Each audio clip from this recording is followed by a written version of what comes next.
1970 ஒரு டன் கரும்பு 90 ரூபாய், வாத்தியாருக்கு சம்பளம் 90 ரூபாய்.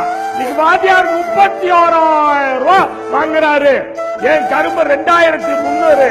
1970 40 ரூபாய் தான் 60 கிலோ நெல்லு. அன்னைக்கு எம்எல்ஏ சம்பளம் 250. இன்னைக்கு எம்எல்ஏ 55,000 வாங்குறாரு. 220 மடங்கு ஏறிச்சு. 40 ரூபாய் நெல்லு இன்னைக்கு 880 தான். அது வாங்க நாதி இல்ல. எனக்கு லாபகரமான விலை கொடுக்கல. என் நெல்லு 40 ரூபாய்க்கு போது வங்கி மேலாளர் சம்பளம் 150 ரூபாய்.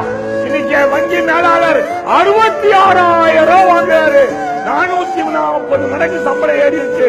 எனக்கு நெல்லுக்கு 22 மடங்குயா. யாருக்கிட்ட போய் அழுவுறது? எங்க போய் அழுவுறது? எங்க 100 ரூபாய் கொடுத்தா 25 ரூபாய் பண்ணுவோம். என் பால் 16 ரூபாயா, தண்ணி 22 ரூபாயா.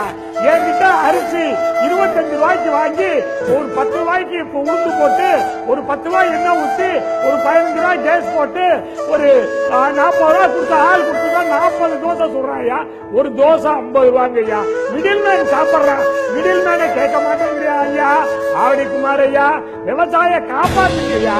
நீங்க மிடில் மேன் எல்லாம் பிடிச்சி உள்ள போடுங்கய்யா. தக்காளி 30 ரூபாய்க்கு வாங்குறாயா, 100 ரூபாய்க்கு விற்கிறான். மிடில் மேனை விட்டுறீங்களே, விட்டுட்டு விவசாய பாவம் அவன் என்னதான் பண்ண